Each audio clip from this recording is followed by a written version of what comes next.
మరి రాత్రి కుమారరాజు గారు వారి సంఘం ఇచ్చిన ప్రేమపూర్వకమైన ఆహ్వానాన్ని అందుకుని మన మధ్యకు ఏలూరు పట్టణంలో వచ్చినటువంటి దైవజనులు పిన్ని అబ్రహమయ్య గారు క్రిస్మస్ సందేశం అందించడానికి గాను సాదరంగా వారిని ఆహ్వానిస్తున్నారు. వారు వస్తుండగా అందరూ చప్పట్లు కొడుతూ యేసయ్య నామమును గణపడతారు.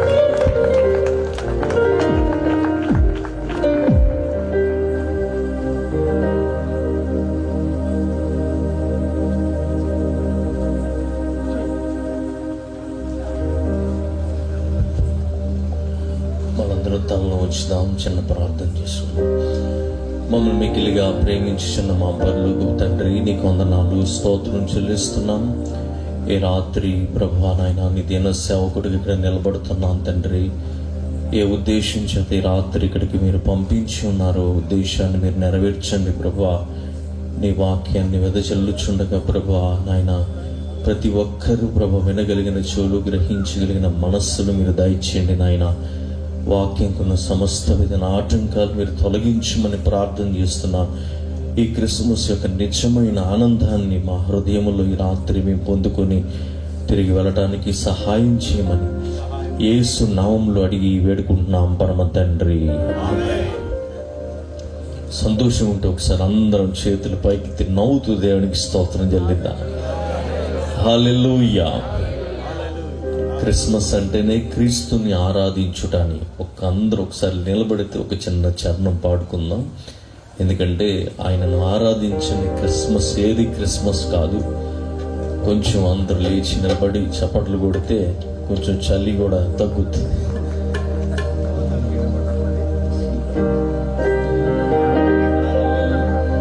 నీ పాదాలు తడపకుండా నా పయనం సాగదయా, నీ పాదాలు తడపకుండా నా పయనం సాగదయా. ప్రార్థన వలనే పయనము, ప్రార్థనే ప్రాకారము, ప్రార్థనే ప్రాధాన్యము, ప్రార్థన లేనిదే పరాజయం. ప్రార్థన వలనే పయనము, ప్రార్థనే ప్రాకారము, ప్రార్థనే ప్రాధాన్యము, ప్రార్థన లేనిది పరాజయం. ప్రభువా ప్రార్థన నిర్వయ్యా, ప్రార్థించకుండా నేనుండలేనయా. ప్రభువా ప్రార్థన నిర్వయ్యా, ప్రార్థించకుండా నేనుండలేనయా. నీ పాదాలు తడపకుండా నా పయనం సాగదయా, నీ పాదాలు తడపకుండా పయనం సాగదయా. నాలో నా ఏ మంచి చూసావయ్యా, నీ ప్రేమ చూపితివి నా యేసయ్యా. అందరూ చప్పట్లు. నాలో నా ఏ మంచి చూసావయ్యా, నా యేసయ్యా.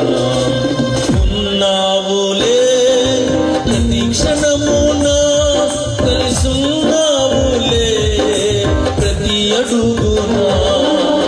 ఉన్నావులే ప్రతి క్షణమునా, కలిసున్నావులే ప్రతి అడుగునా. నీవేగా యేసయ్యా నా ఊపిరి, నీవేగా యేసయ్యా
యేసయ్యా నిన్నే కొలుతూనయ్యా నీవే నా రాజువయ్యా యేసయ్యా యేసయ్యా యేసయ్యా చేతుల పైకి యేసయ్యా యేసయ్యా యేసయ్యా యేసయ్యా యేసయ్యా యేసయ్యా యేసయ్యా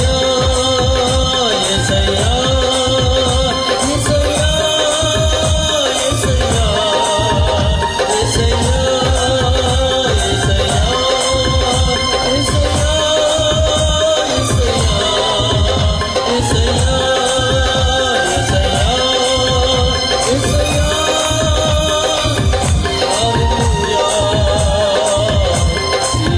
యేసయ్యా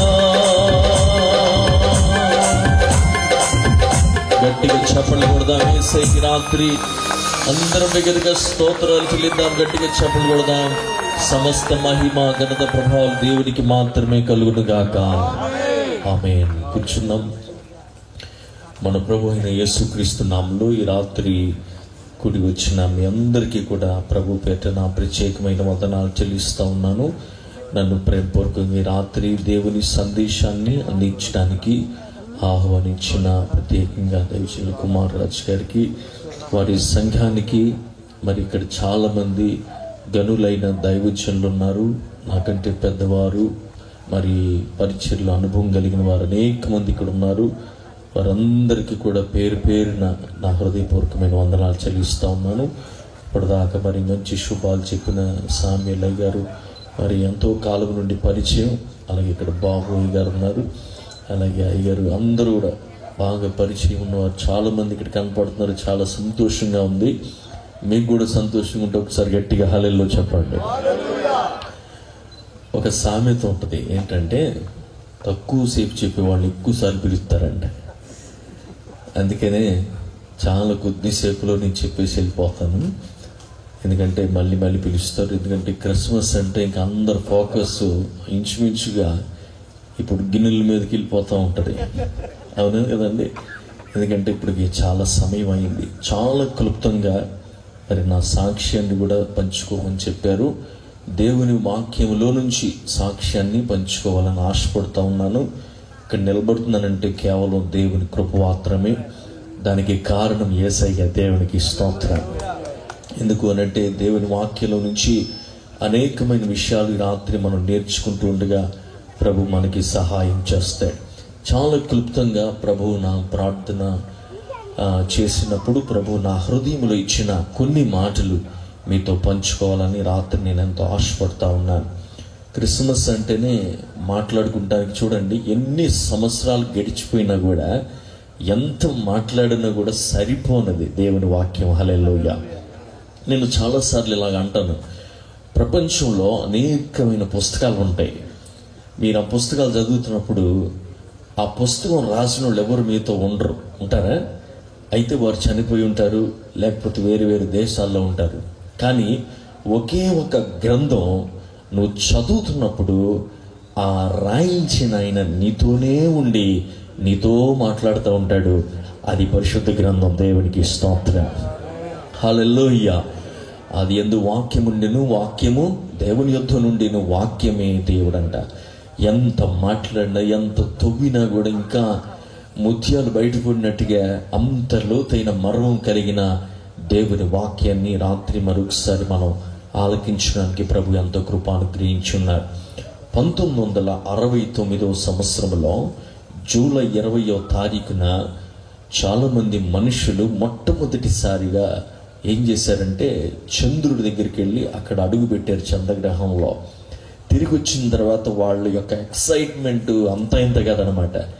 ఎవరిని పిలిచినా మనం ఇప్పుడు శుభాలు చెప్పినట్టుగా వారిని అడిగితే అసలు జీవితంలో మర్చిపోలేని అనుభవం మేము అని చెప్పేసి ప్రతి ఒక్కరు కూడా చాలా ఆనందంతో వారి యొక్క సంతోషాన్ని వెల్లడిపరుస్తూ ఉన్నారు.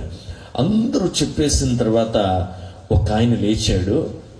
ఆయన లేచి ముందుకొచ్చి ఏమన్నాడు అని అంటే, మరే మనం అందరము చాలా అద్భుతం, అక్కడికి వెళ్ళాము, అక్కడ అడుగు పెట్టామని చాలా సంబరపడుతున్నాం, కానీ దీనికంటే గొప్పదైన ఇంకొక రోజు ఒకటి ఉంది, అది 2000 సంవత్సరాల కంటే ముందర జరిగింది అన్నాడంట.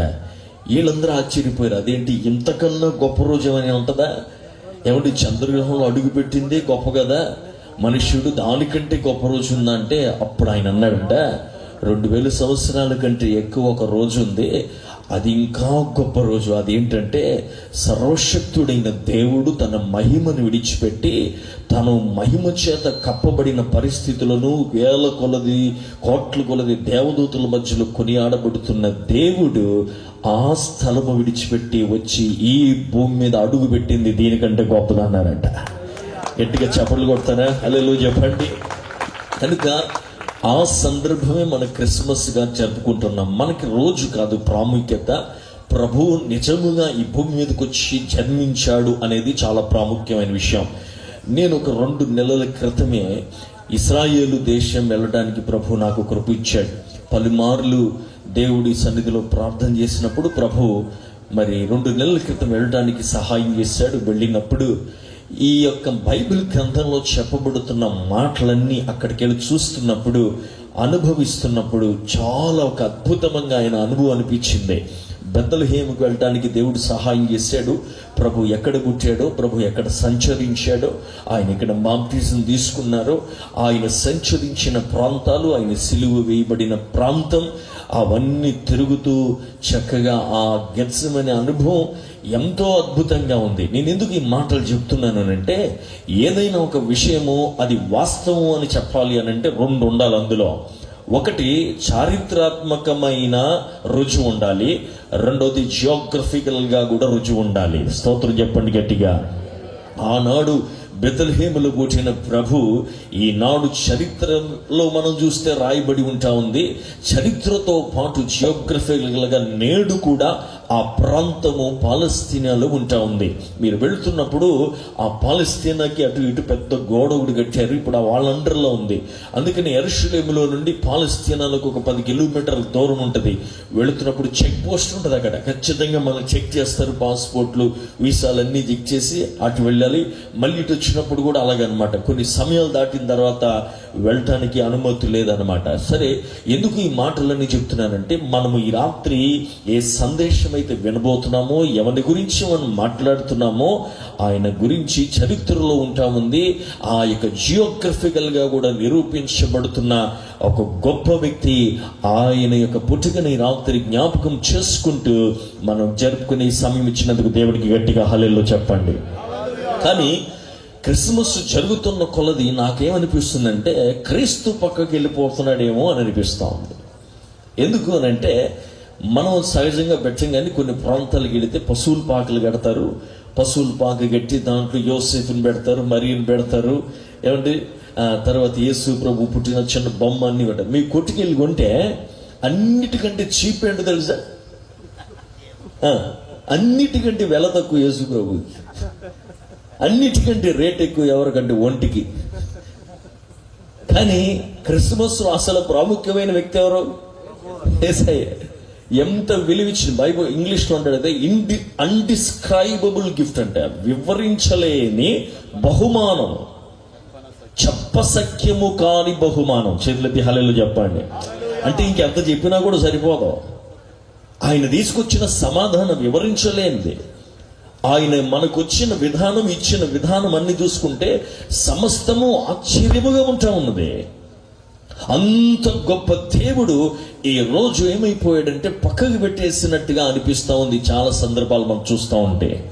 అందుకనే ఈ రాత్రి వేళ ఆయన ఎందుకు వచ్చాడు, ఆయన వచ్చి మన జీవితంలో చేసింది ఏంటో అది మనం అనుభవించకుండా ఈ స్థలము నుంచి వెళ్ళిపోతే ఎన్ని క్రిస్మస్లు జరుపుకోకున్నా ప్రయోజనము లేనే లేదు. మీకు తెలుసా అండి, క్రిస్మస్ అనే అంటే ఆయన పుట్టిక సందర్భాన్ని జ్ఞాపకం చేసుకుంటున్నప్పుడు జరుగుతున్న కార్యాలు చూస్తే అన్ని ఆశ్చర్యంగానే ఉంటాయి. అందుకే ఆయన పేరు ఆశ్చర్యకరుడు. అవునంటారు కదా, అద్భుతం జరిగింది. ఎన్నడూ భూమి మీద సంభవించని ఒక అద్భుతం జరిగింది. మీకు తెలుసా, నేను నమ్ముతున్నాను ఈ రాత్రి కూడా దేవుడు ఏదో ఒక అద్భుతం ఈ స్థలంలో జరిగించును గాక. 2 భార్య భర్తలు ఉండేవారు. అతను మిలిటరీలో ఉద్యోగం చేస్తూ ఉండేవాడు. అతను మిలిటరీ జాబ్కి వెళ్ళిపోయిన తర్వాత చాలా కాలం తిరిగి రాలేదు. ఈ భార్య అనుకుంది చనిపోయాడేమో అని అనుకుని ఇంకా చాలా బాధపడిపోతా ఉంది. అయితే ఈమె ఆ ఊర్లో ఉంటా ఉంది. ఆ భర్త వెళ్ళిపోయాడు, చనిపోయాడు అనుకుని దేవుడి మీద చాలా విసుగు చెందేసి ఒంటరి, ఇంకా దేవుడు లేళ్ళు ఎవరు లేళ్ళు అన్నట్టుగా ఉంటా ఉందంట. ఆ సమయంలో ఆ ఊరిలో ఒక యవనస్తుడు ఇలాగే ఒక క్రిస్మస్ కూడికి ఏర్పాటు చేశాడు. ఏర్పాటు చేసి చుట్టుప్రక్కల అందరినీ కూడా ఆహ్వానించాడు. ఈమె దగ్గరికి కూడా వెళ్ళి, ఒంటరిగా ఉంటుంది ఆమె దగ్గరికి వెళ్ళి, అమ్మ నువ్వు కూడా రా, మంచి క్రిస్మస్ కార్యక్రమం చేద్దాం. నేను రాను, నా భర్త ఎప్పుడు వెళ్ళిపోయాడు, దేవుడు నాకేం న్యాయం చేశాడు, నేను అసలు రానంటే రాను. కాదము, ఊరకనే వచ్చి కూర్చొని ఎన్నిసార్లు పాపం బతికిలేడంట. చివరికి మొత్తానికి ఏమనుకుందో వచ్చి కోటంలో కూర్చున్న తర్వాత నుంచి మీటింగ్ అయిపోయే సమయానికి ఏడుస్తుందంట బాగా బోరుమని. ఈ దైవజనుడు అడిగాడు, ఏంటమ్మా వచ్చిన కాడ నుంచి చూస్తున్నాను, తెగేడి చేస్తున్నావు ఏంటనంటే, అప్పుడు ఆమె అందంట, అదేనండి పాస్టర్ గారు, మీరు వెనకాల ఒక స్క్రీన్ కట్టారు చూడండి, ఆ స్క్రీన్ చూస్తూ అప్పుడు ఆయన మ్యాట్ పెట్టాడు. ఆ మ్యాట్ ఏంటంటే ఈ భార్య భర్తలు ఇద్దరు కలిసి కుట్టిన ఒక మ్యాట్ అంట. అది తీసుకొచ్చి ఆ రోజుల్లో దైవజనుడు చర్చికి ఇచ్చారనమాట. ఆ దైవజనుడు ఇలాగే బయట కోటంలో బాగుంటుంది కదా అని పెట్టాడు అనమాట. ఈవిడికి ఆ మ్యాట్ చూడంగానే పాత జ్ఞాపకాలు గుర్తుకొచ్చేసి ఒలోమని ఏడ్చేస్తుంది ఆవిడ కూర్చొని.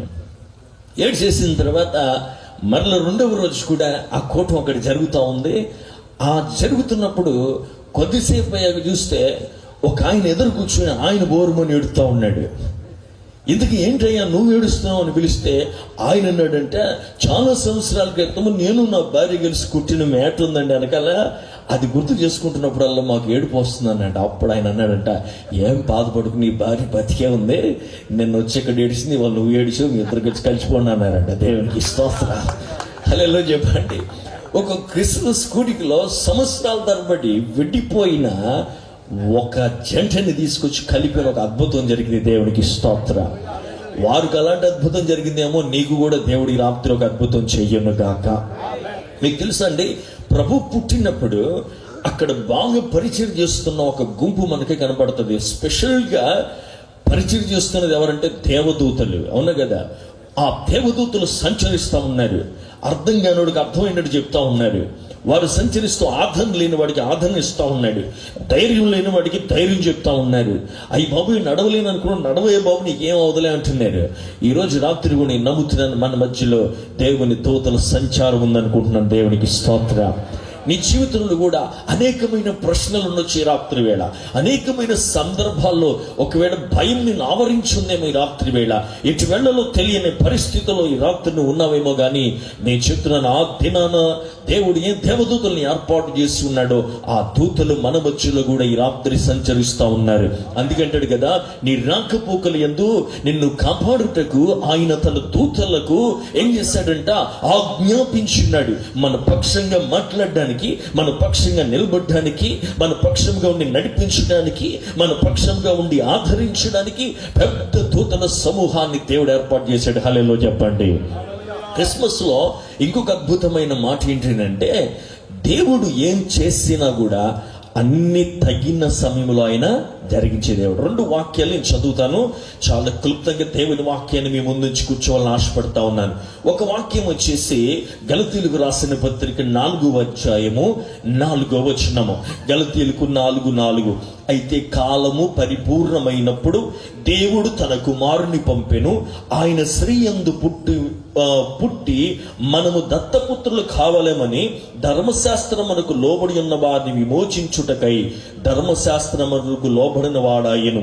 మరియు మీరు కుమారులైనందున నాయనా తండ్రి అని మొర్రపెట్టు తన కుమారుని ఆత్మను దేవుడు మన హృదయముల్లోనికి పంపెను. కాబట్టి నీవిక దాసుడు కాదు, కుమారుడవైతే దేవుని ద్వారా వారసుడివి. ఇక్కడ మాటను చూడండి, ఆయన కాలము పరిపూర్ణమైనప్పుడు దేవుడు తన కుమారుని పంపెను. హల్లెలూయా చెప్పండి. ఏమైనప్పుడంట, కాలము పరిపూర్ణమైనప్పుడు. ప్రభు కరెక్ట్ టైంకి వచ్చాడు. ఈరోజు ఎవరైనా ఇక్కడ కూర్చోనయ్యా, నా జీవితంలో ఏం జరగట్లేదయ్యా, చాలా కాలం నుంచి ప్రార్థన చేస్తున్నానయ్యా, నా పరిస్థితులు ఏం బాగాలేదు నువ్వు అనుకోబాకు. నేను ఒకటే చెప్తున్నాను, ప్రభువుని సేవిస్తున్న నీ జీవితంలో దేవుడు అన్ని కరెక్ట్ టైంకి జరిగిస్తాడు. ఇంకొక వాక్యం ఉంటుంది, God makes all things beautiful in his time. తన సమయంలో దేవుడు అన్ని అందంగా చేసే దేవుడు అంట. హల్లెలూయా చెప్పండి. ఎలా చేస్తాడంట? అందంగా చేస్తాడు. మనకేమో తొందర ఎక్కువ, అవునే కదా. ఒక గులాబీ మొక్క తీసుకుంటే ఆ పింద ఉంటుంది, ఆ పింద ఆ వచ్చిన తర్వాత దానికి ఒక రోజు, దానికి ఒక సమయం ఉంటుంది. ఆ సమయం వచ్చినప్పుడు అద్భుతంగా అదేమవుతుంది చెప్పండి, ఆ పుష్పము వికసించిన తర్వాత అబ్బా ఎవరేసారో కానీ రంగులు, అబ్బా ఎంత అందంగా ఉందండి అంటాం. మనం ఏం చేస్తాం తెలుసా, అది ఏ రోజైతే దేవుడు నియమించాడో వికసించడానికి ఆ దినానికి ముందే వచ్చి in the name of Jesus ఇప్పుడే వికసించేయి అంటాం. హల్లెలూయా చెప్పండి. అంటే అర్థమైందా? సమయము కాని సమయంలో అన్ని జరిగిపోవాలని చూస్తూ ఉంటాం. దానికి దేవుణ్ణి ఎలాగైనా వాడుకుంటాం, ఆయన నామాన్ని నిలబడితే అలా వాడేస్తాం. దేవుడు అంటున్నాడు, నేనేదైనా కార్యం చేస్తే అన్ని ఎలా చేస్తాను, కాలము పరిపూర్ణమైనప్పుడు. అంటే అక్కడ ఒక మంచి అర్థం ఉంది. ఆ అర్థం ఏంటంటే, కరెక్ట్గా యేసయ్య పుట్టిన ఆ సమయాన్ని మీరు గమనిస్తే కనుక అప్పుడే ప్యాక్స్ రోమాను అని అంటారు. అంటే ఏంటంటే రోమ్లో all roads lead to the Rome అనేది ఒకటి వచ్చింది. అంటే ఏ దారైనా ఎక్కడికి వెళ్తుందంట, రోమ్కి వెళ్తుంది అని ఉంటుంది. అదే సమయంలో ఒక కామన్ లాంగ్వేజ్ ని తీసుకొచ్చారు, గ్రీక్ లాంగ్వేజ్ ని.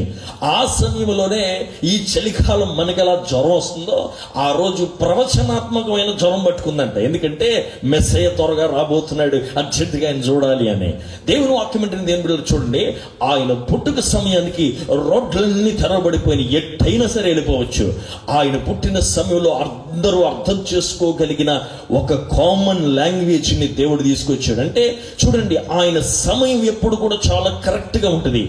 ఆయన వార్త ఎంత స్పీడ్ గా అయితే వెళ్ళిపోగలదో అంత స్పీడ్ గా వెళ్ళిపోయే సమయం వచ్చినప్పుడు, ఆయన వార్త ఎంత మందికి అయితే అర్థం కాగలదో అంత అర్థమవుతున్న సమయం వచ్చినప్పుడు, దేని కొరకు మనుషులు కనిపెడుతున్నారో ఆ కనిపెడుతున్న విషయాన్ని అనుభవించడానికి తగిన సమయం వచ్చినప్పుడు అంట దేవుడు తన కుమారుని పంపించాడు. హల్లెలూయా చెప్పండి. ఇక్కడ ఒక అద్భుతమైన మాట చూడండి, ఆయన కుమారుని పంపాను. నేను ఒక మాట చెప్పిన, ఇంకా మన చూపు శిశువు మీద ఉంది. ఆయన శిశువు కంటే ముందు కుమారుడు. హల్లెలూయా చెప్పండి. ఇప్పుడు అందరి దృష్టి ఇంకా శిశువు మీదే ఉంది. ఆయన ఈ భూలోకంలోకి వచ్చి శిశువు అవ్వకముందు ఎవరంటే ఆయన కుమారుడు. ఇక్కడ అంటున్నాడు కదా, ఆయన కుమారుని పంపాను. అయ్యా, ఈ 2000 సంవత్సరాల క్రితం ఎక్కడ ఉన్నాడు ఆయన అంటే, ఇంకో దేవుని కుమారుడు ఆయన, తేజస్సు చేత కప్పబడిన వాడు, వేల కొలది దూతల మధ్యలో కొనియాడబడుతున్న ఆయన తన కుమారుణ్ణి ఈ లోకానికి మన కోసం పంపించాడంట. పంపించినప్పుడు ఆయన ఎలా వచ్చాడు చెప్పండి, మానవ రూపాన్ని ధరించుకొని మన మధ్యలోనికి కరెక్ట్ సమయంలోకి వచ్చి ఆయన దిగాడు అనమాట. దిగి మనకు తెలుసు, ఈ భూమి మీద సంచరించి మనతో కలిసి అద్భుతాలు ఆశ్చర్యాలు జరిగించి ఆయన జీవితంలో పలికిన ప్రతి మాట ప్రవచనాత్మక రూపేణ సమస్తమును జరిగించి, నా పని అయిపోయింది, తండ్రి నన్ను పంపించిన పని అయిపోయింది, నేను వెళ్ళిపోతున్నాను అని చెబుతూ ఆదరణకర్త అయిన దేవుడు పంపించి తన పని అంతా జరిగించిన వాడిగా మనకి కనపడతా ఉన్నాడు. ఈ ప్రభు ఆయన వచ్చిన రాకను గురించి సెలబ్రేట్ చేసుకుంటామేమో కానీ, ఇంకో మాట చెప్పిన, ఆనాడు వచ్చిన ప్రభు మరలా త్వరగా రాబోతున్నాడు. దేవునికి స్తోత్రం. చప్పట్లు కొట్టి దేవునికి స్తోత్రం చెప్పండి.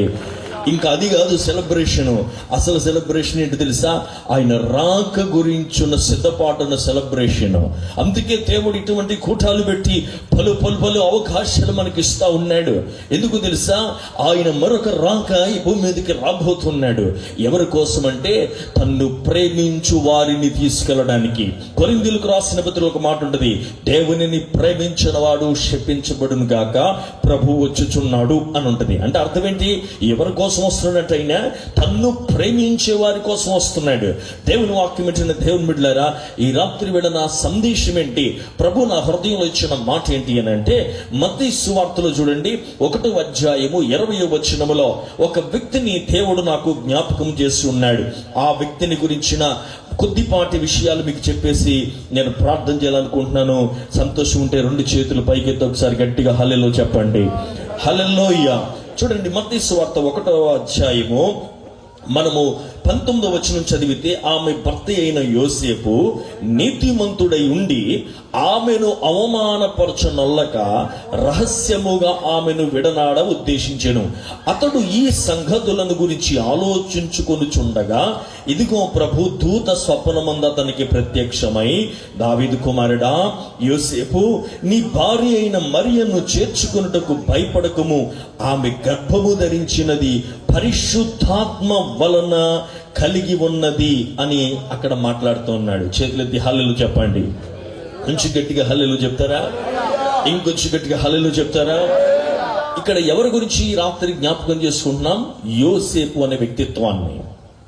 యోసేపు అనే వ్యక్తిత్వంలో నుంచి ప్రభు నాకు నేర్పించిన కొన్ని మాటలు, సాక్ష్యము అంతా కూడా కలుసుకుంటా వెళ్ళిపోతా ఉంటుంది. నేను చెప్పే కదా, ప్రభు ఈ లోకంలోకి వచ్చినప్పుడు అద్భుతాలు చేశాడు. ఆయన ప్రభు ఈ లోకంలోకి వచ్చినప్పుడు ఎన్నెన్నో కార్యాలు చేశాడు. ఇక్కడ యోసేపును గురించి మనం చదువుతున్నప్పుడు కలలన్నీ కూడా కుప్పకూలిపోయిన ఒక వ్యక్తిని కోలుకునే పరిస్థితిలోకి తీసుకొస్తున్న సందర్భం యోసేపు జీవిత చరిత్ర. హల్లెలూయా చెప్పండి. కుప్పకూలిపోయిన కలలు, దేవుడు అటువంటి కుప్పకూలిపోయిన కలలున్న ఒక వ్యక్తి, కూలిపోయిన వాడిని దేవుడు తిరిగి రెస్టోర్ చేస్తా ఉన్నాడు. ఈ రాత్రి వీళ్ళు ఇక్కడ కూర్చుంటున్న మనం కూడా మన జీవితంలో ఎన్నో కళలు ఉంటాయి, ఎన్నో డ్రీమ్స్ ఉంటాయి. కానీ పలుమార్లు ఏమవుతుంది అని అంటే ఆ కళలన్నీ కూడా తారుమారు అయిపోతున్న పరిస్థితులు. నాలుగు మాటలు చెప్తాను చూడండి, చక్కగా మీరు అర్థమయ్యేట్టు ప్రాసలో చెప్తాను. 4 మాటలు 4 సార్లు చెప్తాను. అందరూ చెప్పండి, 4 సార్లు చెప్తాను. ఎన్నిసార్లు? 4 సార్లు. మొదటిది, యోసేపు జీవితం చూస్తే ఒక సంతోషకరమైన జీవితంలాగా కనబడతా ఉంది. చెప్పండి, ఎలాంటి జీవితం అంట? సంతోషకరమైన జీవితం. ఎందుకు అని అంటే అప్పుడే ఎంగేజ్మెంట్ అయిపోయింది. ఎంత సంతోషంగా ఉంటాడు? ఎంగేజ్మెంట్ అయిపోయి ఉన్నాడు. ఇక మరియతో ఎంగేజ్మెంట్ అయిపోయింది కానీ కళలు మామూలుగా ఉండవు కదా, కళ్ళగానే వస్తున్నాడు. ఇంకేముందులే, తొందరలో పెళ్లి చేసుకుంటాను, మీ ఇద్దరు పెళ్లి చేసుకోవాలి, నజరేతు వెళ్ళిపోవాలి, నజరేతు నుంచి బెత్లెహేము వెళ్ళిపోవాలి, బెత్లెహేము నుంచి యెరూషలేము వెళ్ళిపోవాలి, యెరూషలేము వెళ్ళిపోయా అవి కనాలి, ఇది చేయాలి, అది కొనుక్కోవాలి, ఇది కొనుక్కోవాలి. బాబోయ్ మామూలుగా ఉండదు, పెద్దలు ఇష్టం ఉంటుంది కదా. ఓ కళ్ళగానే ఇస్తున్నాడు, కళ్ళగానే ఇస్తాడు. ఈ జీవితం ఎంత అద్భుతం అంటే, కొంతమంది జీవితాలు అందంగా ఉంటాయి కానీ విలువ లేని జీవితాలుగా ఉంటాయి. ఈ జీవితం చాలా విలువలతో కూడిన అందమైన జీవితం.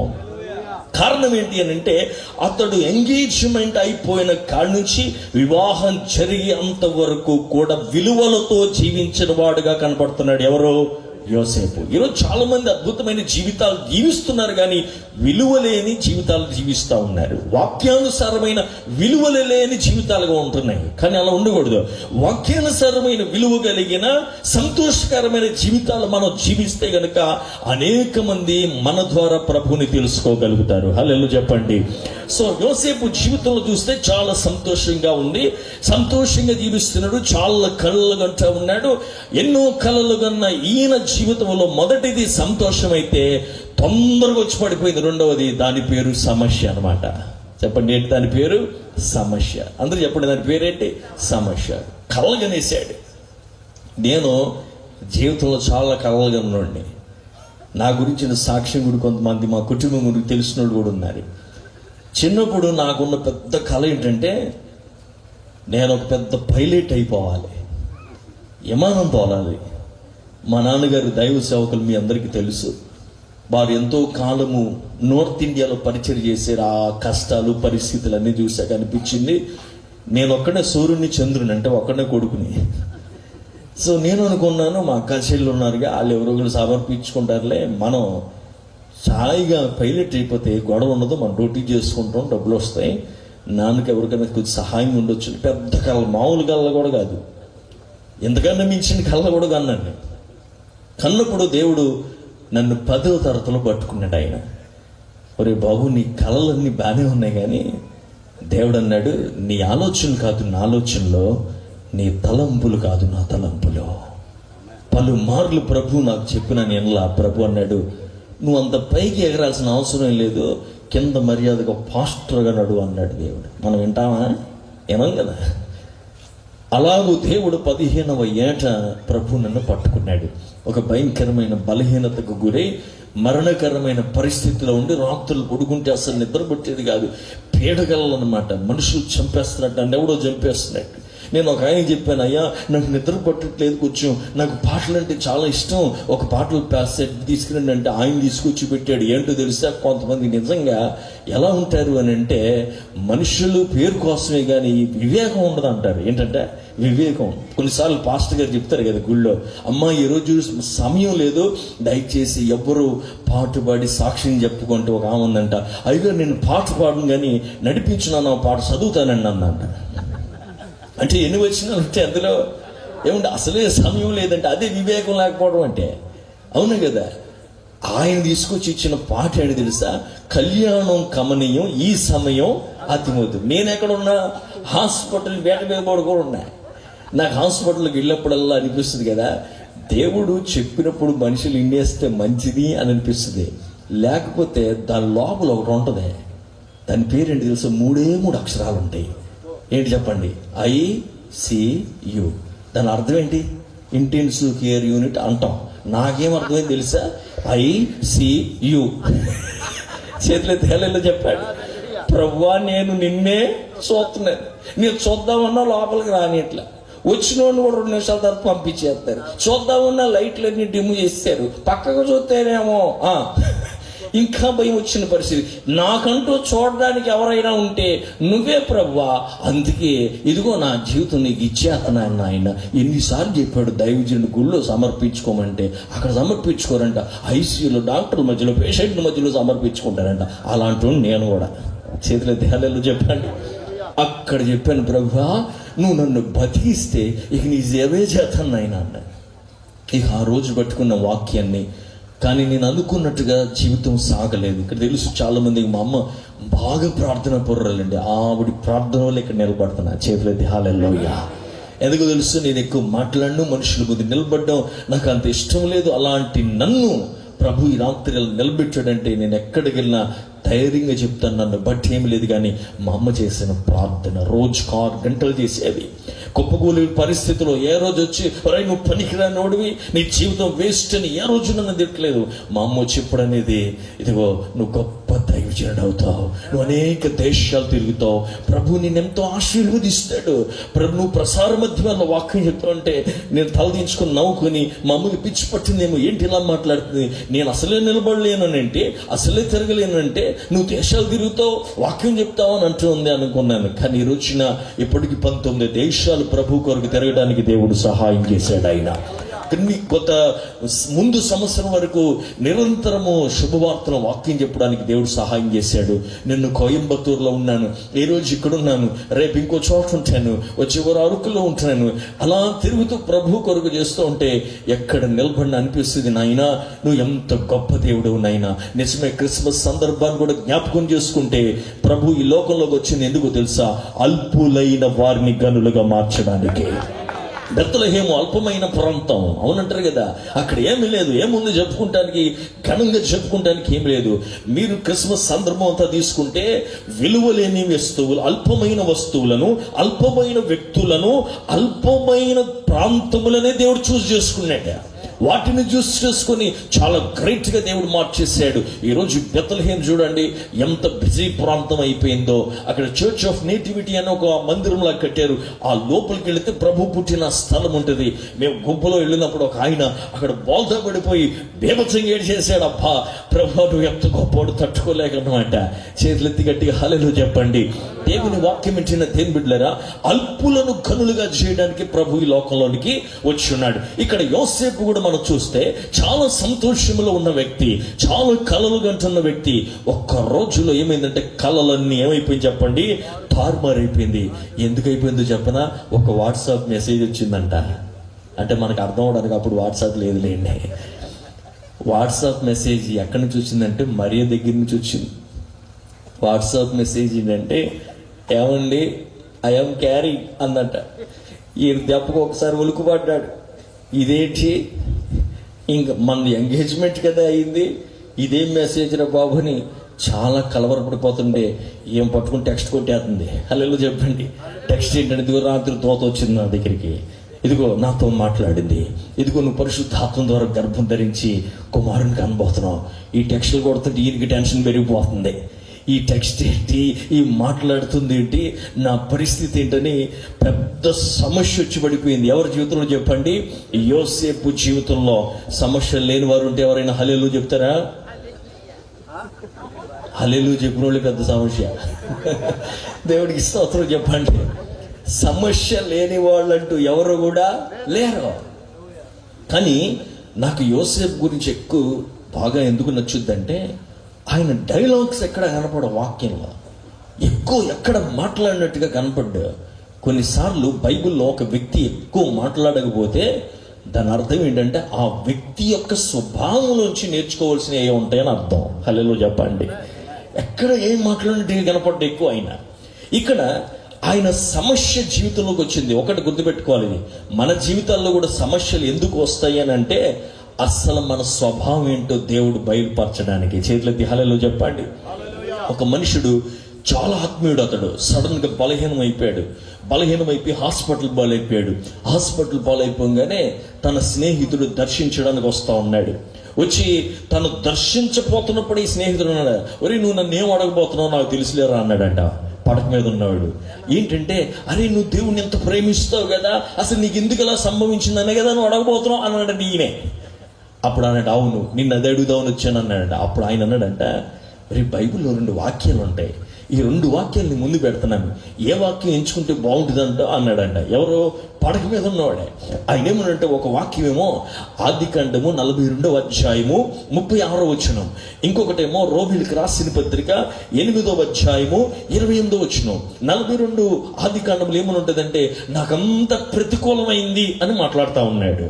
అయితే రోమీయులు 8:28 ఏమనుంటుందంటే, దేవుడు తన్ను ప్రేమించు వారి కొరకు అన్ని ఏం చేస్తాడంట, మంచి కోసమే చేస్తాడు. ఈ బెడ్ మీద ఉన్న ఆయన అన్నాడంట, నేనంటూ కనుక ఒక వచనం ఎన్నుకోవాలనుకుంటే నేను 2వ వచనమే ఎన్నుకుంటాను అన్నాడంట. చేతులెత్తి హల్లెలూయా చెప్పండి. దేవుడు తన్ను ప్రేమించు వారికి ఏం చేస్తాడంట, అన్ని మంచి కోసమే చేస్తాడు. ఈ రాత్రి నేను కూడా ధైర్యంగా మాట చెప్పగలను. నేను చెప్పే కదండి, మా అమ్మ చనిపోయింది 2004వ సంవత్సరంలో. చనిపోయిన తర్వాత పరిస్థితులన్నీ తారుమారైపోయినాయి. మా నాన్న చాలా డిప్రెషన్లోకి వెళ్ళిపోయిన పరిస్థితి అయిపోయింది. తర్వాత 2009లో నాకు పెళ్ళయింది. పెళ్ళైన కొన్ని రోజులకి మా నాన్న కూడా చనిపోయాడు. సమస్తము తారుమారైపోయింది. ఏం అర్థం కావట్లేదు పరిస్థితులు. ఏంటి ప్రభా, నేను సమర్పించుకున్నాను, నేనేదో అవుదాం అనుకున్నాను, నీ పిలుపుకు లోబడి నీకు లోబడి వచ్చిన తర్వాత నాకేంటి ప్రభా ఈ ప్రతికూలతలు, నాకేమో చెల్లి మిగిలిపోయింది. మా ఇంట్లో పరిస్థితి ఏంటంటే, నీ వివాహం చేసుకున్నామే, ఆమె కోయిట్లో పుట్టి పెరిగింది అనమాట. చాలా ఉన్నతమైన ఉద్యోగం ఉంది, కానీ దేవుని కొరకు తన జీవితాన్ని సమర్పించేసుకుని వచ్చేసింది. ఏమికేమో తెలుగు రాదు, ఆమెమో నిరాశ, మధ్యలో నేను ఎలా చూడాలి? ఇద్దరిని ప్రేమించాలి, ఏ ఒక్కరిని ప్రేమించినా సమస్యే. నాకు అర్థం కాని వయసు. పరిస్థితి చూస్తేనేమో మా దగ్గర చాలా మంది దైవజనులు ఉండేవారు, వాళ్ళందరూ రివర్స్ అయిపోయారు. ఈ లోపల నాకు ఏం జరిగిందంటే, ఒక యాక్సిడెంట్ జరిగిన తర్వాత 7 సంవత్సరాలు నేను కోర్టుకి వెళ్ళాను. చేతులెత్తి హల్లెలూయా చెప్తారా? నన్ను చూస్తే జడ్జి గారిలో ఉన్నాను, కానీ 7 సంవత్సరాలు కోర్టుకి వెళ్ళాను. నేను 7 సంవత్సరాలు కోర్టు తిరిగాను. నేను పోలీస్ స్టేషన్కి వెళ్ళాను, అన్ని తిరిగేసాను. ఎందుకంటే నేను చేయని ఒక పొరపాటుకి నేను ప్రభుని అడిగే ప్రశ్న ఏంటంటే, వై లార్డ్, ఎందుకు ఇవన్నీ కూడా నా జీవితంలో సంభవిస్తున్నాయి? ఆనాడు చాలా ప్రశ్నలు అడిగాను. యోసేపుని కూడా మీరు తీసుకుంటే, సమస్య వచ్చినప్పుడు మన ముందు చాలా చాయిస్ వచ్చి పడిపోతాయండి. అంటే చాలా అవకాశాలు, చాయిస్ ముందు వచ్చి పడతాయి. ఈయనకు కూడా బోల్డ్ చాయిస్ ఉంది. యోధ కల్చర్ ప్రకారం మనం చూసుకుంటే గనక, ఇలాంటి సమస్యలు వచ్చినప్పుడు వారిని రాళ్ళు పెట్టి కొట్టి చంపేస్తారు. ఒక ఆప్షన్ అది ఇప్పుడు యోసేపుకి. 2వ ఆప్షన్ ఏంటంటే, ఆమెను రహస్యంగా విడనాడొచ్చు. 2వ ఆప్షన్ అది. 3వ ఆప్షన్ ఏంటంటే, కాంప్రమైజ్ అయిపోయి ఆమెను పెళ్లి చేసుకోవచ్చు. విచిత్రం ఏంటంటే, ఆప్షన్లు ఎన్నో మన ముందు ఉంటాయి, కానీ ఏ ఆప్షన్ మనకు నచ్చదు. అదే మనలో ఉన్న గొప్పతనం. హల్లెలూయా చెప్పండి.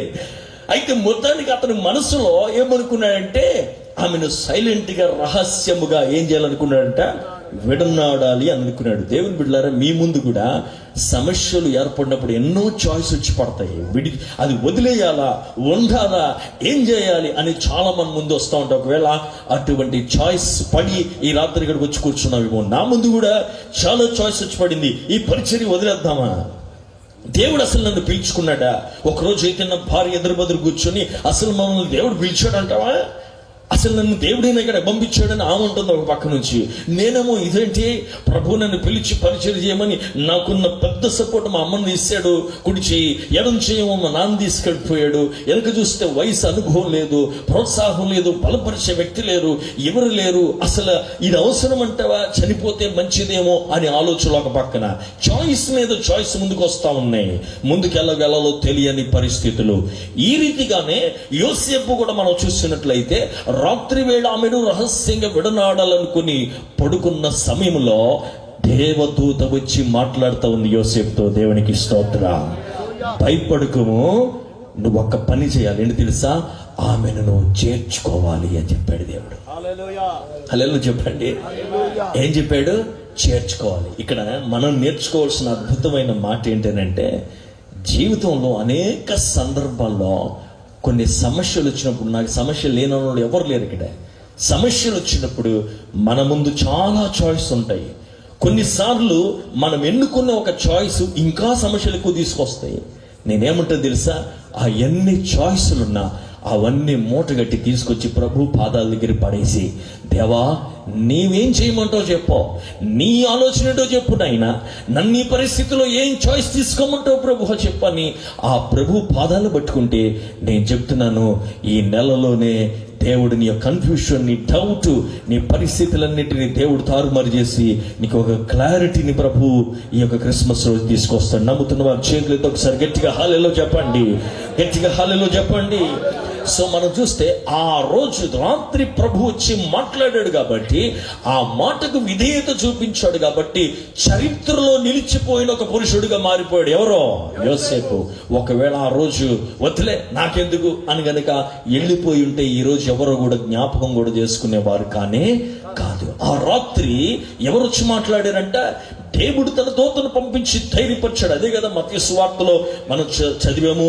అక్కడ ఉంది కదా, ఇదిగో ప్రభుదూత స్వప్నమందు అతనికి ప్రత్యక్షమై, దావీదు కుమారుడైన యోసేపు, నీ భార్య అయిన మరియను చేర్చుకొనుటకు భయపడకము, ఆమె గర్భము ధరించినది పరిశుద్ధాత్మ వలన కలిగింది. చేతులెత్తి హల్లెలూయా చెప్పండి. సో మన జీవితంలో అడుగంటి పరిస్థితుల్లో వెళ్ళిపోతున్నప్పుడు మనం తీసుకునే నిర్ణయాలు, విధేయత చాలా ముఖ్యం. మరియలో ఏముంది చెప్పండి, అప్పటి వరకు కనపడని ఒక వ్యక్తి ఆమె, కానీ ఆమె గొప్పతనం కేవలం ఒక మాట వస్తుంది. ఇంగ్లీష్ లో సబ్మిషన్ అంటారు, ఒబీడియన్స్ అండ్ సబ్మిషన్ అంటారు. సబ్మిషన్ లో నుంచి ఆటోమేటిక్ గా వచ్చేది ఒబీడియన్స్. ఆమె ఏం చేసిందంటే, దూత కనబడి మాట్లాడిన ప్రతి మాటకి తన జీవితాన్ని సబ్మిట్ చేసేసుకుంది ఆవిడే. ఆ సబ్మిషన్ వల్లే ఈ రోజు ఆమె ఒక గొప్ప వ్యక్తిగా వచ్చింది. లేకపోతే అప్పటి వరకు ఎవరికి తెలియదు ఆమె గురించి.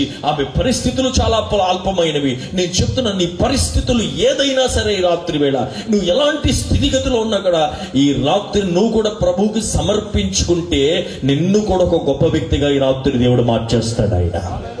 నమ్మితే హల్లెలూయా చెప్పండి. నువ్వెంత కూలిపోయావో ప్రభు అడగడు, నువ్వెంత అల్పమైన దాన్ని అడగడు, నీ పరిస్థితులు ఎంత అల్పమైనవో ఏమీ ప్రభు అడగడు. He needs just submission. కేవలము నిన్ను సమర్పించుకుంటే చాలు. ఒక ఉదాహరణ చెప్తాను, మీకు అప్పుడు బాగా అర్థమవుతుంది. ఒక ఆయన దగ్గర వేట మీద బతుకుతాడు అతను. చివరికి 3 బుల్లెట్లు ఉన్నాయంట.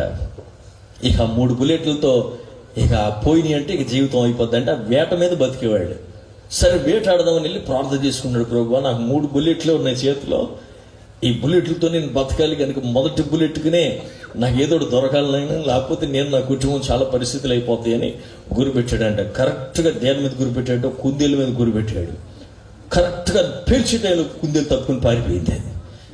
ఇంకెన్ని మిగిలిపోయినాయి? 2 మిగిలిపోయినాయి. మళ్ళీ ప్రార్థన చేసుకున్నాడు, ప్రభువా 2 ఉన్నాయి నాయనా, ఏదో ఒకటి సహాయం చేయ ప్రభు, ఈ 2 కూడా అయిపోతే నా బతికైపోద్ది అని చూస్తూ ఉంటూ ఉడత కనపడింది ఆయనకి. ఆ ఉడత మీద పెట్టాడు గన్ను. మనకు తెలుసు కదా, ఒక్క నిమిషం కూడా కుదురుగా ఉండదు అది. ఆ ఉడత మీద పెట్టి ఒక్క కాల్చి కలిచాడు. ఆ ఉడత కూడా తప్పించుకుని వెళ్ళిపోయింది. ఇంకెన్ని మిగిలి? 1 మిగిలింది. ఇంకా అనుకున్నాడు, ప్రభా నా పని అయిపోయింది, ఇక ఇది కూడా పోతే నా బతుకైపోయినట్టే నాయన అని అనుకుంటా చూస్తున్నప్పుడు మంచి చెంకోటి వచ్చిందంట. చెంకోటి ఇచ్చి వెంటనే దాన్ని కొట్టబోతున్నప్పుడు వెనక నుండి ఒక శబ్దం వినపడుతుందంట. ఓయ్ దాన్ని కొట్ట బాబు, ఆ పక్కన గినుకోండి కొట్టి అన్నాడంట. దేన్ని కొట్టాలి? గినుకోండి. ఈయన ఇప్పుడు అనుకుంటున్నాడు, ఇది చాలా పెద్దది, ఇది దొరికితే మా ఇంట్లోకి సరిపోద్ది అంటే మన ఊర్లో కాదు రండి, వేరే దేశంలో జరిగింది. హలో చెప్పండి. మన ఊర్లో అయితే అప్పటికప్పుడు తీసుకెళ్ళి ఆపలేసేస్తారు, అవును కదా. కనుక ఆ గురి పెట్టిన కానీ ఇప్పుడు ఎటు కొట్టమన్నాడు, గిన్నెకోండి కొట్టమన్నాడు. ఈ లోపల ఏం జరిగిందంటే ఆయన కొడదాం అనుకున్న సమయంలో ఒక పెద్ద సర్పం ఆయన దగ్గరికి వచ్చేసింది. ఒక్కసారి ఉలుకుబడి ఆగిపోయాడు. అప్పుడు ఆలోచించుకున్నాడు, ఇప్పుడు నేను దాన్ని కొట్టాను అనుకో, ఇది కచ్చేసింది అనుకో, కొట్టిన ఉపయోగం ఉంది, అందుకే ఒక పని చేద్దాం, దీన్ని కొట్టేద్దాం అనుకున్నాడంట. దేన్ని? సర్పాన్ని. సరే సర్పాన్ని కొట్టేద్దామని ఇలా పెడితే మళ్ళీ సోరణ పడుతుందంట. వద్దు, దీన్ని కొట్టు. సరే ఏం చేయాలి? చాలా కన్ఫ్యూషన్. ఇటు వచ్చిందేమో పెద్ద ఆఫరు, ఇటు వచ్చిందేమో ప్రాణం తీసేది, అటు వచ్చిందేమో నచ్చట్లేదు. ఎన్ని చాయిస్లు చూడండి. సరే ఏమనుకున్నాడంటే, సర్లే ఏదో ఒకటి ఆయన చెప్పింది ఏందాంలేని కరెక్ట్గా గిన్నెకోడికేసి కొట్టాడు. ఈ లోపల ఏమైందంటే తాను కొట్టాలనుకున్న పెద్దది అది కూడా అదే దారిలో అటు వెళ్తుంది. దీన్ని కొడితే ఇది వెళ్ళి దానికి తగిలింది, ఈ రెండు పడిపోయినాయి. ఈ లోపల ఈ కంగారులో ఈ పక్కనున్న సంతోషం ఎగిరి పామును ఒక తొక్కాడు. తొక్కంగానే అది చచ్చిపోయింది. ఆ అమ్మో సర్పమో భయం వేసిందని వెనక దూకితే ఒక చిన్నపాటి చెరువు లాంటిది ఉంది, దాంట్లో పడ్డాడు. అందులో చేపలించి ఒకరు దూరి అంట. అటు అర్థమైంది మీకు? ఒక విధేయతకి ఎన్నో చూడండి. ఇటు ఇది దొరికింది, అటు అది దొరికింది, ఇటు హాని చేసేది పోయింది, ప్లస్ ఎక్స్ట్రా బోనస్ ఒకటి వచ్చింది. హలో చెప్పండి. క్రిస్మస్ లో కూడా ఒక బోనస్ ఉంది తెలుసా? ప్రభుని పొందుకునే వాడికి పరిశుద్ధాత్మ బోనస్ అంట. దేవుడికి స్తోత్రం. గట్టిగా హలో చెప్పండి. ప్రభువుని పొందుకునేవాడికి ఎవరు బోనస్? ఆయన పరిశుద్ధాత్మను బోనస్ గా ప్రభు మనకు అనుగ్రహించాడు. కేవలం అదేనంటే కాదు, దేవుని వాక్యంలో great light, great salvation, great peace, గొప్ప రక్షణ, గొప్ప సమాధానం, ఇవన్నీ గొప్ప గొప్ప బహుమతులు దేవుడు నింపేశాడనమాట. చేతులెత్తి హల్లెలూయా చెప్పండి. ప్రియమైన దేవుని బిడ్డలారా, సమస్యలు వచ్చినప్పుడే మన ముందున్న అవకాశములు ఎన్నో ఉంటాయి. కానీ రైట్ చాయిస్ నువ్వు తీసుకుంటే గనుక దేవుడు అన్ని కూడా సక్రమంగా ఆయన చూస్తాడు. ఈరోజు చాలా మంది ప్రభు ఎంత పిలిచినా రావడానికి ఇష్టపడరు. ఎందుకు తెలుసా? చాలా చాయిస్ ఉంటాయి. నేనంటాను, the best choice of your life, నీ కుప్పకూలిన జీవితాన్ని, సమస్యలు ఉన్న జీవితాన్ని మార్చగలిగిన ఒక బెస్ట్ చాయిస్ ఎవరంటే నా ప్రభు అయిన యేసుక్రీస్తు. దేవునికి స్తోత్రం. ఇన్ని చాయిస్ మధ్యలో నేను కూడా ఎన్నుకుంది ప్రభునే. ప్రభు పాదాల దగ్గర పడి ఏడ్చాను, ప్రభు నా సంగతి ఏంటి, నాకేంటి అని అంటే ప్రభు ఒకటే అన్నాడు, నువ్వే భయపడకు. యెషయా 45:1, ఇదిగో కోరేషు చేపట్టుకున్నట్టు నేను ఈ చేపట్టుకుని ఈ రోజు నుంచి నడిపిస్తాను, నీ ముందర నేను నడుస్తాను, ఎనప ద్వారాలు గరగొడతాను, నడు అన్నాడంతే. ఆ రోజు మొదలుపెట్టిన నడక ఈ రాత్రి నా ముందు నడుచుకుంటా ప్రభు ఈ రాత్రి స్టేజ్ ఎక్కించుకొని నిలబెట్టాడు. దేవునికి స్తోత్రం. కొంచెం గట్టిగా హల్లెలూయా చెప్పండి. చేయి విడిచిపెట్టలేదు. ఆ రోజు నుంచి ఈ రోజు వరకు కూడా ప్రభు ఆయన అంతకంటే గొప్ప ప్రతికూలత పరిస్థితులు వచ్చినాయి, ప్రమాదాలు వచ్చినాయి, రోగాలు వచ్చినాయి, ప్రతికూలతలు వచ్చినాయి. కానీ నిలబడగలిగామంటే కేవలం ఏంటి తెలుసా? ఆ ప్రభు వైపు చూడడం, ఆయనను ఎన్నుకున్న గొప్ప ఎన్నిక అన్నమాట. హల్లెలూయా. దేవుని వాక్యం ఏంటి? దేవుని బిడ్డలారా, వాక్యం ఆలోచించుకుంటే సమస్యలు వచ్చినప్పుడే నీ ఆత్మీయత ఏంటో బయటపడిపోద్ది. హల్లెలూయా చెప్పండి. అవును కదా? సమస్యల్లోనే తెలిసిపోద్ది నువ్వు నిజమైన ఆత్మీయుడో కాదు. కనుక జీవిత సమస్యలోని దేవుడు ప్రతి పరిస్థితి బయటికి పెట్టే దేవుడు అయి ఉంటున్నాడు. చాలా మంది ఈ రోజున చూడండి, జీవితాల్లో అనేకమైనవి చేదైన జీవితాలతో, క్షమాపణ లేని జీవితాలతో చాలా మంది జీవిస్తున్నారు. లేదు, క్షమించే జీవితాలతో మనం జీవించడానికి పరిశుద్ధాత్మ దేవుడు సహాయం చేయను గాక. మూడో మాట, మొదటి మాట చెప్తారా ఏంటి? సంతోషంగా ఉన్నాడు. ఉన్న ఆయనకి ఏమొచ్చింది? సమస్య వచ్చింది. సమస్య వచ్చినోడికి ఇప్పుడు ఏం కావాలి? సమాధానం కావాలి. చెప్పండి, ఏం కావాలి? సమాధానం కావాలి. ఇక్కడ మీరు చూస్తే దేవుడు ఆ సమస్యను ఎంత బాగా హ్యాండిల్ చేశాడో. నా వైపు అందరూ ఒకసారి చూడండి. సమస్యలు వచ్చినప్పుడు ఆ సమస్య గురించి మనకు ఒక అవగాహన ఉంటుంది, ఆ సమస్య మీద దేవునికి ఒక అవగాహన ఉంటుంది. హల్లెలూయా చెప్పండి. ఇందాక చిన్న ఉదాహరణ మీకు అర్థమండి. సడన్ గా మైక్ ఆగిపోయింది. ఇందాక ఆగిపోగానే మనం ఏమనుకుంటాం? ఏంటి ఏర్పాట్లు, ఏంటిది అలా మైక్ పోవడం ఏంటి అంటాం మామూలుగా, మాకు అర్థం అవటానికి. కానీ ఇది ఈ ఏర్పాట్లు ప్రారంభించిన క్షణం మొదలు ముగించే క్షణం వరకు ఉంటే తెలుస్తుంది అసలు ఏంటో అది. హల్లెలూయా చెప్పండి. అవునా కదా? ఆ పర్స్పెక్టివ్లో చూసినప్పుడు మనకి ఇది చాలా అల్పం అనిపిస్తుంది. అయ్యి బాబాయ్, దాన్ని పట్టించుకోవడం ఎంత కష్టపడ్డారో, అయ్యో ఇలాంటిది జరిగింది ఏంటి అనే ఆలోచన వస్తుంది. ఇక్కడ యోసేపును కూడా మనం చూసుకుంటే కనుక ఆయన పర్స్పెక్టివ్లో ఈ సమస్యను చూస్తే లోపలంత నిందలు, లోపలంత ద్వేషం ఉండాలి. ఎందుకో తెలుసా?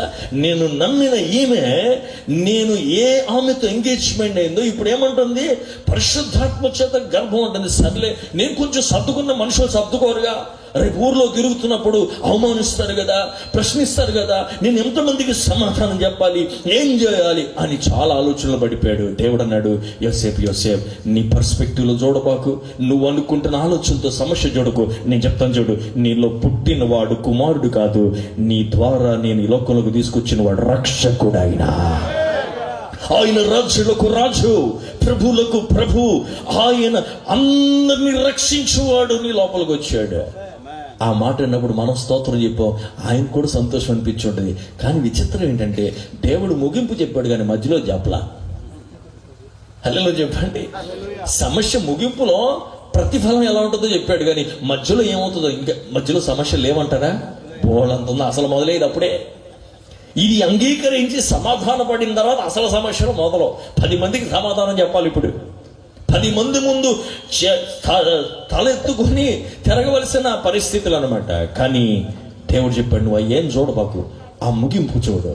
ఆ ముగింపు కొరకు మధ్యలో ఏదొచ్చినా కూడా నువ్వేం పట్టించుకోబాకు. ఎందుకు తెలుసా? నీ ప్రతి హింసించబడిన కాలాన్ని నేను హెచ్చించేదిగా మార్చేస్తానన్నాడు దేవుడు. ఆయన చేతులు ఎత్తి గట్టిగా హల్లెలూయా చెప్పండి. అందుకే కదా బహుమానం కొరకు కనిపెడుతూ ఆయన ఏం చేశాడంటే అవమానములను నిర్లక్ష్య పెట్టేశాడంట. ఆయన ఇవన్నీ పక్కన పడేశాడు. ఎందుకంటే రాబోతున్న గొప్ప బహుమానం కొరకు, రిసీవ్ చేసుకోబోతున్న ఆ గొప్ప బ్లెస్సింగ్ కొరకు అన్నమాట. యోసేపు కూడా అంతే. సమాధానం వచ్చేసింది. ఎవరి ద్వారా వచ్చింది సమాధానం? దేవుని ద్వారా. నీవు మాట చెప్పనా, నీ సమస్యను నీ పర్స్పెక్టివ్లో చూడబాకు. ఈరోజు నీ సమస్యలో దేవుని పర్స్పెక్టివ్ చూస్తే, నేను ఒక మాట చెప్పనా, ఈరోజు క్రిస్మస్ రోజున పరిస్థితులు లేక కాదు, ఎన్నో బాధలు ఉన్నాయి, సమస్యలు ఉన్నాయి, రోగాలు ఉన్నాయి, కొప్పుకూలిన పరిస్థితులు వచ్చి ఇక్కడ ఇంకా కూర్చొని ఆనందిస్తున్నామంటే కారణం, రేపు ఆనందించువాడు ఆల్రెడీ మనలో ఉన్నాడు కాబట్టి. రేపు దినమందు పరిస్థితులు మార్చగలిగిన వాడు మనలో ఉన్నాడు కాబట్టి, స్వస్థత తీసుకురాగలిగిన వాడు మనలో ఉన్నాడు, సమాధానం చెప్పగలిగిన వాడు మనతో ఉన్నాడు, రేపు జీవితంలో నడిపించగలిగిన వాడు మనలో ఉన్నాడు. అందుకే అదే మన ధైర్యం. అందుకంటాడు, ఈ నిరీక్షణ మనని ఎన్నడూనూ సిగ్గుపరచదు. చేతులు ఒకసారి హల్లెలూయా చెప్తారా? ఈరోజు రాత్రి ఏదైనా పరిస్థితుల్లో కొప్పగొలిపోయామో, బిడ్డల పరిస్థితితో ఏదైనా, ప్రభువా నేను వచ్చి కూర్చున్నాను కానీ నాకేం సమాధానం లేదు, ఏదో హ్యాపీ క్రిస్మస్ అంటాను కానీ యోసేపులానే ఉంది. యోసేపు అని ఉంటాడు అంటారా? ఆయన ఫస్ట్ ఆ రోజు హ్యాపీ క్రిస్మస్ అంటే ఏమి లేదు ఆయనకి. మొత్తం ఏంటి చెప్పండి, కన్ఫ్యూజన్, డౌట్, కలవరాలు, పరిస్థితులు అనమాట. ఈరోజు రాత్రి నువ్వు కూడా అదే పరిస్థితిలో ఉన్నావేమో. చివరిగా ఒక మాట దేవుడు మీతో చెప్పాలనుకుంటున్నాడు. ఏంటి తెలుసా? యోసేపు స్పందించినట్టుగా నువ్వు స్పందించమంటున్నాడు దేవుడు. గట్టిగా హల్లెలూయా చెప్పండి. ఎలా స్పందించాలంట? యోసేపు స్పందించినట్టు. ఎలా స్పందించాడు తెలుసా? యోసేపుకు పరిస్థితులు అర్థం కాకపోయినా, అసలు ఏం జరుగుతుందో అర్థం అవ్వట్లేదు. ఒక పక్కనేమో ఆవిడతో తోతంతా మాట్లాడేస్తున్నాడు, ఇటు పక్క చూస్తేనేమో ఈయనేమో నీతిమంతుడు అంతా బాగానే ఉన్నాడు. ఇప్పుడు ఎలాగని చాలా కన్ఫ్యూషన్, డౌట్లో ఉన్నాడు. అయితే దోత వచ్చింది, ఆయన అంగీకరించు, రిసీవ్ చేసుకోమరి నేను. దోత వచ్చి రాత్రి మాట్లాడి వెళ్ళిపోయింది. అన్ని బాగానే ఉన్నాయి కానీ ఏం అర్థం అవ్వట్లేదంట. హల్లెలూయా చెప్పండి. అన్ని చూస్తానికి బాగానే ఉన్నాయి కానీ ఏం అర్థం అవ్వట్లేదు. అసలు ఏమైపోతుందో, ఏం జరగబోతుందో, పరిస్థితులు ఎలా ఉంటాయో ఏమీ అర్థం కాని పరిస్థితుల్లో యోసేపు చేసిన గొప్ప పని ఏంటి తెలుసా? విశ్వాసము చేత, ప్రభు యందలి విశ్వాసం చేత తన అడ్డుకులు విశ్వాసంతో ముందుకేయటానికి తీర్మానం తీసుకున్నాడు. దేవునికి స్తోత్రం. చేతులెత్తి హల్లెలూయా చెప్తారా? గట్టిగా హల్లెలూయా చెప్తారా? ఇంకొక మాట మాకు బాగా నచ్చింది. ఒకటి తీర్మానం తీసుకున్నట్ట, నా హక్కుల గురించి దేవుడి సన్నిధిలో దేనికి పోరాడడం, నా హక్కులన్నీ పక్కన పెట్టేసి ప్రభు మీద విశ్వాసంతో ముందుకెళ్ళిపోతాను అనుకున్నాడు. బైబిల్లో విశ్వాస వీరులు చాలా మంది కనబడతారు. దాంట్లో నోవాహు నాకు బాగా ఇష్టం, సమయం లేదుగా. ఆ నోవాహు దేవుని యందు విశ్వసించి ఓడ కట్టేసాడు. స్టీరింగ్ లేదు, డ్రైవర్ లేడు, ఎటు వెళ్తుందో తెలియదు. పడవ లోపల చూస్తే మొత్తం జంతువుల లోపల తీసుకొచ్చి లోపల పెట్టాడు. ఒకటి పడని, ఒకటి నచ్చని, లోపల భోజనం ఉంటుందో లేదో తెలియదు. మొత్తం అంతా గందరగోళం అనుకున్నాడు. కానీ వాక్యం చదివితే ఎక్కడ ఒక గందరగోళం లేదు, రోగం లేదు, ఇన్ఫెక్షన్ లేదు, కరువు లేదు, బాధ లేదు. చేతులు తెలియదు చెప్పండి. ఒకటి కొట్టుకున్నట్టు లేవు. అయ్యా నువ్వేమో భోజనం చేసావా, నువ్వు నోవాహు అంటే నాకేంటి సూపర్ భోజనం, రోజు క్వాలిటీ భోజనం. ఎందుకంటే ఈరోజు బాతుకుంటూ రేపు కోడికొట్టు, ఇవాళ మేకపోలు రేపు ఆవుకోవాలి, లోపల ఎంత సూపర్గా ఉందన్నాడు. హల్లెలూయా చెప్పండి. ఎక్కడికి వెళ్ళిపోతున్నావు నాకేం తెలియదు, నమ్మానంతే, కట్టేసి లోపలికి వెళ్ళమని వెళ్ళిపోయి తలిపేసి నీ లోపల ఉన్నా అంతే. చివరికి బయటకు వచ్చాడు లేదా, వచ్చినప్పుడు ఏం ఇన్ఫెక్షన్ లేదు, లోపల రోగాలే లేవు, కన్ఫ్యూషన్ లేదు, ఒకటి చంపుకున్నట్లేదు. ఎంత దాసమైన మొదలుకొని కూర్చుంది లోపల. ఎంతటి బలమైన సింహం అయిన మేఘం చూస్తుంది. మన ఇద్దరు ఫ్రెండ్స్ మన ఇద్దరు పక్కనే ఉంటాం. ఇన్ని రోజుల దాకా మన ఇద్దరు ఏంటంటే ఫ్రెండ్స్ స్వభావాలు మార్చుకుని అన్ని సెట్ అయిపోయి కూర్చున్నాయి లోపల. హల్లెలూయా చెప్పండి. విశ్వసించు, నీ జీవితంలో కూడా ప్రభు అటువంటి కార్యాలు చేస్తాడు. ఆయన నమ్మిన వారికి దేవుడు తన మహిమను చూపిస్తాడు. నా పెళ్ళైని తర్వాత డాక్టర్ అన్నాడు, నీకు బిడ్డలు పుట్టరు అన్నాడు. నా భార్యకు ఆపరేషన్ చేశారు, జీవితంలో బిడ్డలు పుట్టరు అన్నాడు. కానీ నేను నమ్మింది దేవుని వాక్యాన్ని. నా ప్రయాణం ప్రారంభించింది విశ్వాసంతో. నమ్ముట నీ వల్ల అయితే నమ్మువానికి సమస్తము. ఒకరోజు గుళ్ళో చెప్పాను, ఈ సంవత్సరం ప్రభు నాకు ఒక బాబునిస్తాడు, అతని పేరు ఏలియా. అందరూ ఆశ్చర్యపోయారు. అక్టోబర్ 21వ తారీఖు 2011లో ప్రభు నాకు కుమారునిచ్చాడు. ఇప్పుడు 14 సంవత్సరాల వయసు. దేవునికి స్తోత్రం. బైబిల్ వాక్యం ఉంటుంది, మనం అడుగు వాటి కంటేను, ఊహించు వాటి కంటేను. అచ్చా, నేను ఒక్కడిని అడిగితే ప్రభు నన్ను ఒకటి కాదు 2 తీసుకో అన్నాడు. ఇంకొకటి ఇచ్చాడు, ఆడి పేరు జాన్. ఆడి 8 సంవత్సరాల వయసు. మన దేవుడు చాలా గొప్పవాడు. విశ్వాసంతో అడుగులు వేసినప్పుడు ఎంతమంది దైవజనులు ఉన్నారో వారందరు స్టోరీస్ అడగండి. బయలుదేరి వచ్చిన రోజున ఏమీ లేదు, విశ్వాసం తప్ప. సంచులు వేసుకుని వచ్చిన ఆ రోజు, ఈ రోజు వెనక్కి తిరిగి చూస్తే ఏం కొదువు ఉంది? విశ్వాస పొడుగులు వేసిన తర్వాత ప్రభు నడిపించిన రీతి చూడగా కంటికి కనబడనిది, చెవికి వినబడనిది, మనసు నాకు అర్థం కాంది. చేతులు హల్లెలూయా చెప్పండి. హల్లెలూయా. మా నాన్నగారు పాలకులు వస్తూ ఉండేవారు. ఎందుకంటే అప్పుడు పాస్టర్ గారు ట్రాన్స్లేట్ చేయడానికి, సహాయం చేయడానికి వచ్చాడు. ఆ రోజుల్లో ఆయన చాలా కష్టపడి బళ్ళు వేసుకుని వచ్చాడు. నేను సుఖంగా కారు వేసుకొచ్చాయి రాత్రి. హల్లెలూయా చెప్పండి. ఆయన 30 తిప్పలు పడి, అప్పుడు రోడ్లు కూడా లేవు, కైకులు రోడ్లు ఇవన్నీ బాగా గోతులు, కష్టపడి వచ్చేవాడు ఆయన. ఈ రోజు రాత్రి నేను హ్యాపీగా పక్కన కూర్చుని ఇంకోటి దారితో కూర్చుని వచ్చే దేవుడు విడిచిపెట్టల. విశ్వాస అడుగులతో ముందుకు వచ్చిన ఆ రోజు నుంచి ఈ రోజు వరకు ఎక్కడా సిగ్గుపరచలేదు ఆయన. స్తోత్రం. ఆ పితరులు సంచరించిన ప్రాంతాల్లో, విత్తిన ప్రాంతాల్లో, కన్నీళ్లు గార్చిన ప్రాంతాల్లో వారి కుమారులు ఈ రాత్రి నిలబడుతున్నామంటే అది దేవుడు గొప్ప భాగ్యం. వారి విశ్వాసంతో నడిచిన నడక యొక్క ప్రతిఫలం మాలో ఏం లేదు. ఈ రాత్రి వేళ ఎంత అద్భుతంగా స్పందించాడో చూడండి. ఈరోజు రాత్రి వేళ ప్రభు అది నీ చేతిలో కోరుకుంటాడు. కొప్పుకోలిపోయిన నీ జీవితాన్ని రాత్రి నిలబెట్టగలిగిన సర్వశక్తుడు. ఒక చిన్న ఉదాహరణ చెప్పి నేను ప్రార్థన చేస్తాను. ఒక వ్యక్తి ఒకరోజు అందరూ క్రిస్మస్ మీటింగ్కి వెళ్ళిపోయారు. ఇతను మాత్రం ఇంట్లో కూర్చున్నాడు. ఇంట్లో కూర్చున్న తర్వాత ఏం జరిగిందనంటే, ఒక పక్షి, ఆ బాగా చలి ప్రాంతం అన్నమాట, చలిని భరించలేక ఆ పక్షి ఎగురుకుంటూ వచ్చి ఆయన ఇంటి అద్దాన్ని గుద్దుకుంటా ఉంది. పాపం దానికి అర్థం కావట్లా. ఈ లోపల కూర్చొని దాన్ని ఏదో ఒక రకంగా బతికించాలనుకుంటున్నాడు. సర్లే బతికిద్దామని ఆ పెట్ట దగ్గరికి వెళ్ళేపాటికి ఆ పెట్ట పారిపోయి పొదల్లోకి వెళ్ళిపోయింది. పొదలోకి వెళ్ళిపోయిన తర్వాత ఆ పొదలోంచి లాగుదామని చాలా ప్రయత్నం చేస్తుంటే ఈయన అంటాడు, నువ్వు నా అద్దం దగ్గరకు వచ్చి గుద్దుకున్నావు కదా, లోపలికి రావాలని ఎంతో ఆశపడ్డావు కదా, నేను నీకు సహాయం చేస్తా కొద్ది నువ్వు దూరం వెళ్ళిపోయి ఇంకా ఆ మూలకొంచలోకి వెళ్ళిపోయావేంటి అని అంటూ ఒక మాట అన్నాడంట. అబ్బా, నేను ఆ పెట్టనై ఉంటే బాగుండేది, నేను చెప్పేది దీనికి అర్థమయ్యేది కదా అన్నాడంట. అని అంటూ ఉండగా ఆ రోజు క్రిస్మస్ గంట ఒకటి మోగుతా ఉంది. ఆ మోగుతూ దేవుడు కూడా ఆయన దేవుడుగా ఉండకుండా మానవ స్వరూపాన్ని ధరించుకొని మనం అర్థం అవ్వాలని నరకములో నుండి, శాపములో నుండి, పరిస్థితిలో నుండి రక్షించాలని అక్కడుండి ఆయన మాట్లాడకుండా ఆయన మానవ స్వరూపం ధరించుకొని ఈ భూమిలోకి దిగి వచ్చి అనేక మందిని రక్షణలోకి తీసుకొచ్చి స్వస్థపరిచి బాగు చేశాడు అన్నప్పుడు తన హృదయాన్ని ఆ రోజు మార్చుకున్నాడు. దేవునికి స్తోత్రం. ఈరోజు అదే ప్రభు నీ దగ్గర నుంచి కోరుకుంటున్నాడు. ఎన్ని సంవత్సరాల నుంచి దేవుడి కూడికలు పెడతా ఉన్నాడు. ఎంతో మంది దైవజనులు తీసుకొచ్చి వినిపిస్తా ఉన్నాడు. ఎందుకో తెలుసా? నువ్వు ఆ నరకంలోకి వెళ్ళిపోకూడదని, ఆ పరిస్థితిలోకి వెళ్ళిపోకూడదు, ఇంకా శాపకరమైన పరిస్థితిలో నువ్వు జీవించకుండా ఉండాలని ప్రభు ఆయన స్వరం వినిపిస్తుంటే, అయ్యో నిన్ను రక్షించడానికి వస్తున్నా, నిన్ను విడిచిపెట్టి వెళ్ళిపోయి ఆ పొదలోకి వెళ్ళిపోతున్నావు. బైబిల్లో ఒక అద్భుతమైన మాట ఉంటుంది కదా, వివాహానికి ఆహ్వానించబడ్డారంట. వివాహాన్ని ఆహ్వానిస్తే వివాహ పత్రిక ఇచ్చిన వాళ్ళు చంపారంట. అది ఎక్కడ చదవాలి? నేను బైబిల్లో చదివా. ఆహ్వానించిన వాళ్ళు చంపారంట అండి. అసలు ఎక్కడ జరిగింది అది? అయితే ఆహ్వానించిన వదిలిపెట్టలా. ఎందుకు తెలుసా? శ్రేష్టమైన వారిని పిలిచాడు, వాళ్ళెవరు రావట్లా.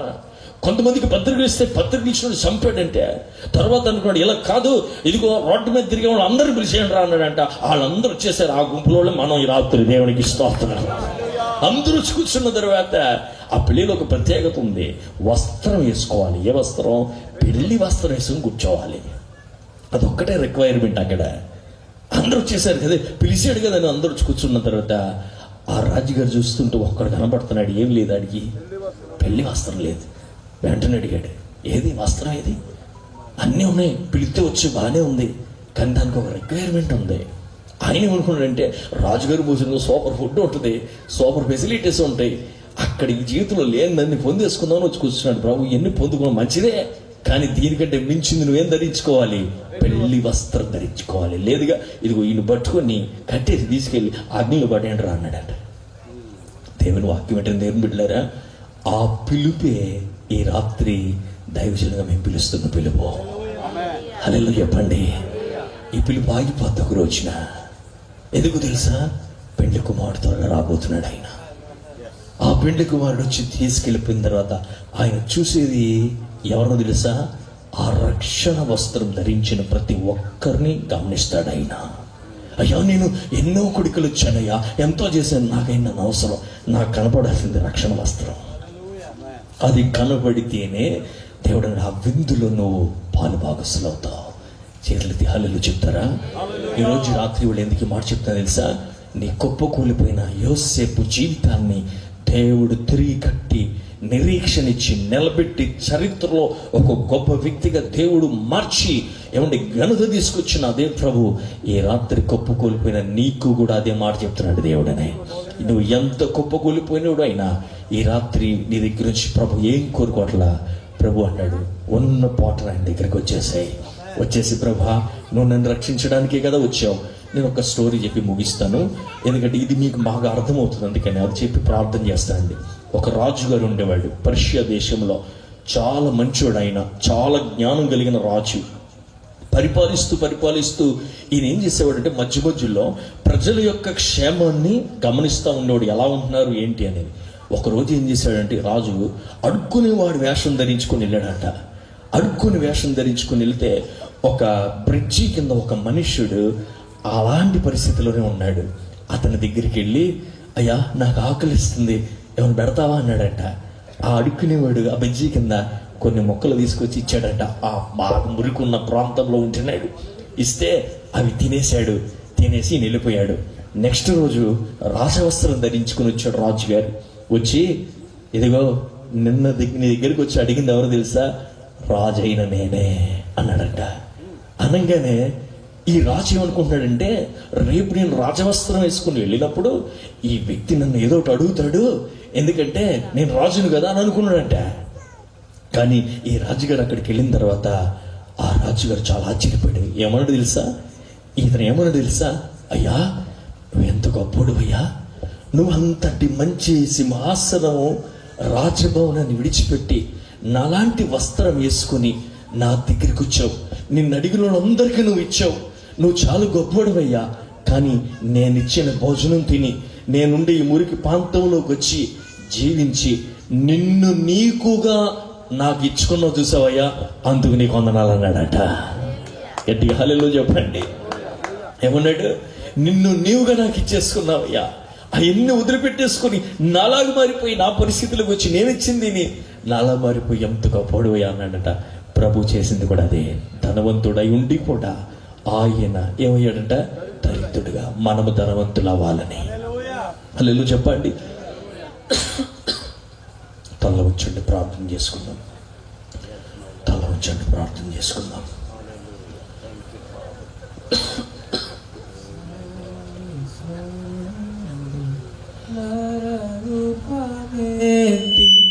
కన్యకు పుట్టే నేడు వేంచేసెన్ మానవ జన్మ వ్యక్తి నా శ్రీయేసు నీకు నమస్కారం, నీకు నమస్కారం, నీకు నమస్కారం నీకు నమస్కారం, నీకు నమస్కారం, నీకు